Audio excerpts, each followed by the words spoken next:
ആലപ്പുഴ ചെങ്ങന്നൂരിലെ വെൺമണി ഷാർങ്ങാക്കാവ് പാലം അപ്രോച്ച് റോഡിന്റെ നിർമ്മാണം എത്രയും വേഗം പുനരാരംഭിക്കണമെന്ന ആവശ്യം ശക്തം. പാലത്തിന്റെ പണി 1.5 വർഷം മുൻപ് ആരംഭിച്ചെങ്കിലും പാലത്തിന്റെയോ അപ്രോച്ച് റോഡിന്റെയോ നിർമ്മാണം ഇനിയും പൂർത്തിയായിട്ടില്ല.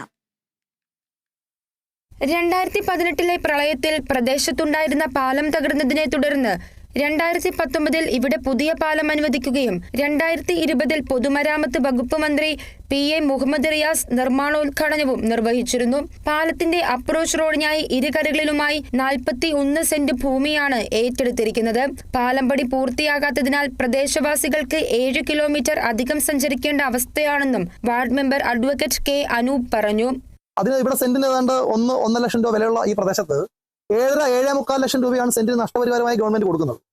അതിൽ വലിയ അപാകതകളും വലിയ കൂടിയാലോചനകളും അഴിമതിയുമുണ്ട്. അപ്പോൾ ചില സ്വകാര്യ വ്യക്തികൾക്ക് ഇത് നൽകുന്നതിന് വേണ്ടിയിട്ടാണ് ഇത്രയും തുക വർദ്ധിപ്പിക്കുകയും അതിനാവശ്യമായ തുക പാലം നിർമ്മാണത്തിൽ ആദ്യം വെച്ച 12 കോടിയിൽ ഇല്ലാത്തത് കൊണ്ട് വീണ്ടും ഏതാണ്ട് 2.5 കോടിക്ക് 3 കോടിക്ക് അടുത്ത് വെച്ച് 15 കോടി 57 ലക്ഷം രൂപയാണ് ഇതുവരെ ഈ പാലത്തിന്റെ മുഴുവൻ കാര്യങ്ങൾക്ക് വേണ്ടി അനുവദിക്കപ്പെട്ടിട്ടുള്ളത്. എന്നാൽ ഈ പാലത്തിൽ അങ്ങേക്കരയിലുള്ള ചില പാവപ്പെട്ടവരുണ്ട്. അവർക്ക് യഥാർത്ഥത്തിൽ ആവശ്യമായ പൈസ കിട്ടുന്നുമില്ല. കാരണം വസ്തു കുറവാണ് അവരുടേത്.